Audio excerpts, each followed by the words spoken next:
What's up, everybody, and welcome back to the YouTube channel. Game Week 6 starts tomorrow, and the question is, can my team get any worse? Honestly, I'm having a shocking start to the season. I've got another red arrow, 5.6 million, 5.6 million over in the world. It is going dreadfully wrong for me. My team was absolutely shocking in Game Week 5. So bad I didn't get a single goal from any of my players, nor even a clean sheet. So we'll go through that horrible game week 5, and then I'll go into game week 6 and my team selection. We've got 2 free transfers going into that game week. So let's kick off then with my goalkeeping situation. So if anybody ever watched my videos, you'd know that Hermansen was actually my goalkeeper for this game week we just had, and he got dropped by West Ham.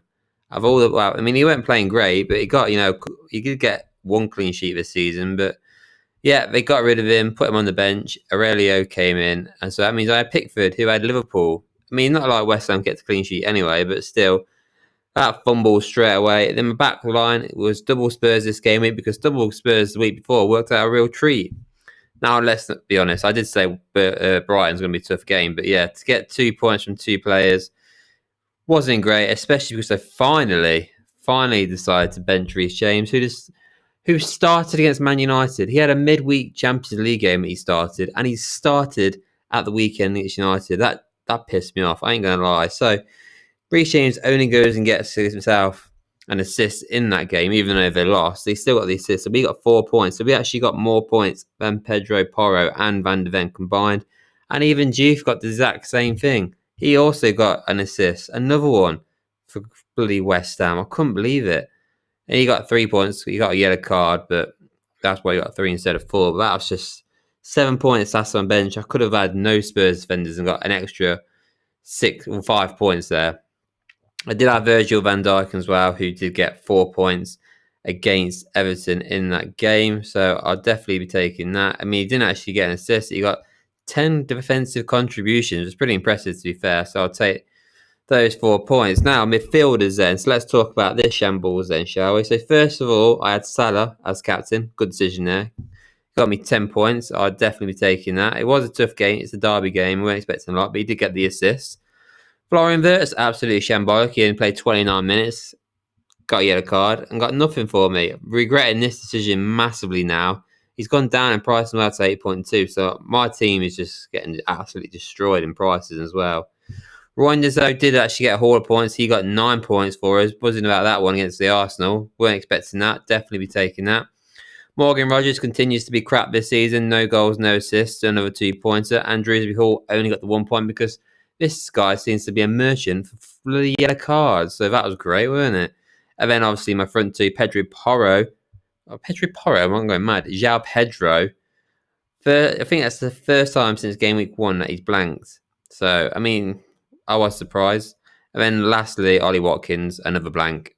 I mean, just sums them up, really, doesn't it? This guy's been awful. He scored last night, though, so you never know. This weekend could be the weekend he finally scores in the Prem. And he was unfortunate. He missed that chance in that last game that he had. But anyways, let's move on to game week 6 and pray, man. Just pray I get a much better game week because it's been a crap start to the season, especially because I don't have Erling Haaland as well.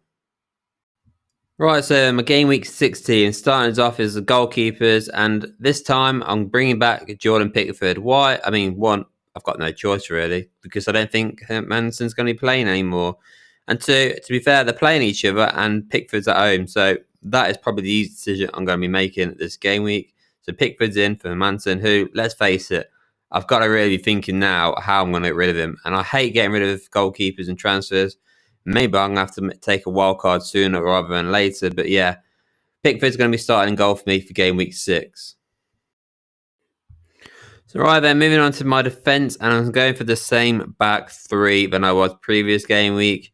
Reason being is Reece James, who is the guy who could come in for this game week. He's got Brighton at home. Brighton, to be fair, they look good again this season. I mean, they're a quality team. I mean, you've got to look at the 3 that I've got starting. Spurs have got Wolves at home. Wolves have been awful this season. They're at home as well, so that just feels like a no-brainer. And I don't want to take Virgil van Dijk out of my team. One of the best defenders in the league. Liverpool, top of the league. Against Crystal Palace. I mean, Crystal Palace, I've got a number on them at the minute, but I think they could win this game 1-0 Liverpool, so that is why I'm going to go for him. I mean, I could start Juve, who's got Everton away, but it's just I want to stay pretty much far away as possible from West Ham players at this moment in time. So that's why I'm going for a back three consisting of Van der Ven, Virgil van Dijk, and Pedro Porro. Moving on to the midfielders then, and you could say the definition of insanity is doing the same thing over and over again, and that is what I'm doing in game week 6.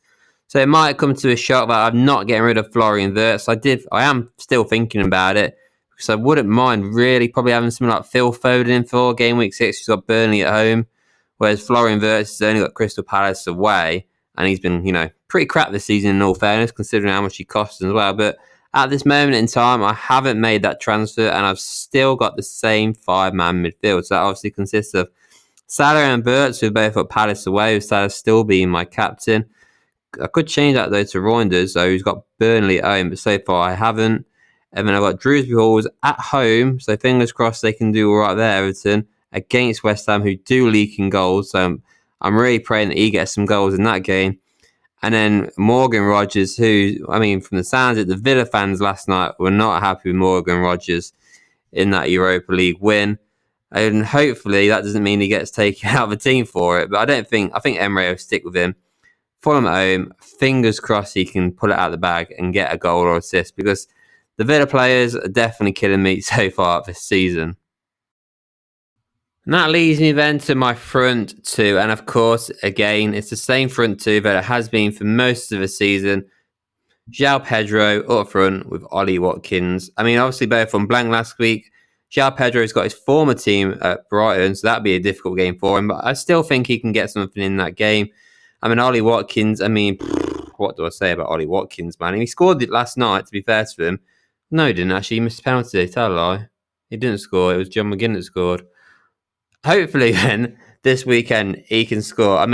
He's got the same with Morgan Rogers. They've got 2 more game weeks with me before I get rid of them, because after game week 7, where they've got Burnley, they've got the likes of Spurs, Man City, Liverpool, and Bournemouth to come. So I'm not having Aston Villa players for that little run they've got coming up. So he's got 2 more game weeks to turn it around, to smash it out of the park, because, realistically, he's gone down to 8.8. I've lost 0.2 on him. I really could do that value coming back, because obviously Rogers also lost a bit of value as well. So it's not looking good for those two. I really need both of these strikers to score. Obviously, I'm not going to go for the other Chelsea striker, because one, he never plays, and yeah, that's the main reason, really. I regret bringing him into my team in game week 1. Put it that way. So yeah, those are the 2 I'm starting up top for me for game week 6. So this is how the team is going to look then in full. It's 3-5-2 yet again. And what you will have noticed clearly is I haven't made any transfers yet for this game week going into tomorrow. The big problem is I haven't got Erling Haaland for this game week, and he is somebody I could bring into this team, because he's got Burnley at home. He is flagged up at the minute though, so that is a concern for me. So that is hanging on my head. Do I want to risk it? I've not looked too much into it, if I'm being honest. But if I want to bring Haaland in, I can. All I have to do is take out Ollie Watkins, put in Erling Haaland, and then if I take out Florian Wirtz, who's been crap, and that will leave me then with 5.1 million going into game week 6. But the question is then, who do I bring in there? And there's not really anybody there is that I like, so I'd end up having to bring somebody off the bench. Reece James can't guarantee he'll start. Juve can't guarantee he'll keep a clean sheet ever. And that Chelsea striker is a waste of time. So that is the issue that I've got going into game week 6. Ideally, I'd love to have Haaland. But if not, I could easily change Florian Wirtz and just bring in Phil Foden, realistically. I can't remember how much Foden costing, if I'm being honest. I can't think off the top of my head, but if I did have to downgrade a player, then I'd have no problem downgrading, I'm sure, somebody else in that team, because there's not really many players so far this season that have actually done well for me at all. Because even Salah, who's my captain, has been pretty poor so far this season, especially compared to Erling Haaland. So, summarised, that is how my team's looking then for game week 6. Let me know what you guys think. Let me know what you guys are doing for game week 6. And, is there a player that I need in my team that I've not mentioned at all? Because, Man City defender, for example, I could do one of those. So I can't see Burnley scoring against City. But anyways,